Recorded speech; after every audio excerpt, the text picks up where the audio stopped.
बिस्मिल्लाहिर्रहमानिर्रहीम। अस्सलाम वालेकुम। अवान होम्योपैथिक सेंटर से डॉक्टर मोहम्मद अरशद अवान आपसे मुखातिब हूँ।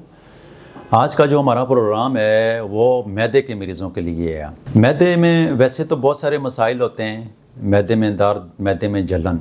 आज के इस प्रोग्राम में हम GERD के हवाले से, GARD के हवाले से बात करेंगे, जिसकी वजह से मैदे के अंदर बहुत सारे मसाइल पैदा होते हैं। मैदे में जो ख़ास कर जलन होती है, मैदे में तेज़ाबियत होती है और मैदे में जो तेज़ाब होता है वो ख़ुराक की नाली में वापस आ जाता है, जिसकी वजह से मरीज़ों को ये तकलीफ़ होती है कि जब मरीज़ रात को लेटता है तो लेटने के साथ ख़ुराक की नाली में पसलियों के नीचे जलन शुरू हो जाती है, ख़ुराक की नाली में खट्टा पानी आना शुरू हो जाता है, गले में खट्टा पाना शुरू हो जाता है, मुंह में खटास हो जाती है।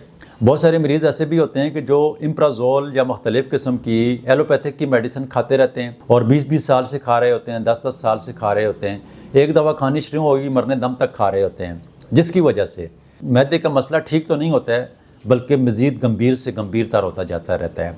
बहुत सारे ऐसे मरीज़ ऐसी मेडिसिन मैदे के हवाले से होती हैं जिनके ऊपर बहुत सारी पाबंदी भी लग चुकी है, क्योंकि उसके साइड इफ़ेक्ट की वजह से मैदे के अंदर कैंसर जैसे मामलात पैदा हो जाते हैं और वो बीमारियाँ मज़ीद बढ़ जाती हैं।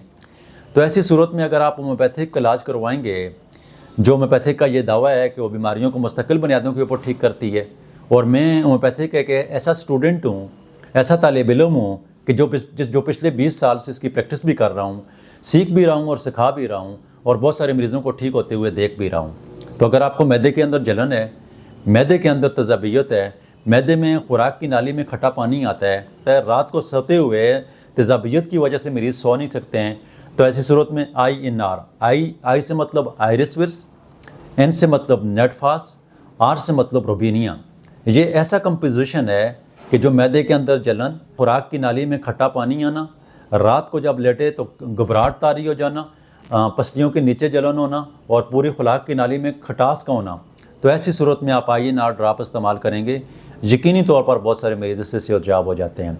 ग़िज़ा में जो चीज़ आपको तकलीफ़ देती है, दूध तकलीफ़ देता है, चाय तकलीफ़ देती है, गोश्त तकलीफ़ देती है, मर्च मसाल तकलीफ़ देती है, जो चीज़ भी आपको तकलीफ़ देती है ख़ास कर उसको आप बंद कर दें। ख़ास कर चाय का इस्तेमाल कम से कम करें और इस दवाई को इस्तेमाल करें। इसको मंगाने के लिए तरीक़ाकार जो है वो इंतहाई आसान है।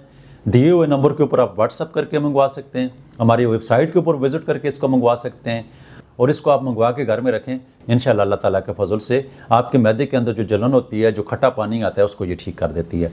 प्रोग्राम सुनने का, देखने का बहुत शुक्रिया। दुआ में याद रखना। अल्लाह हाफ़िज़।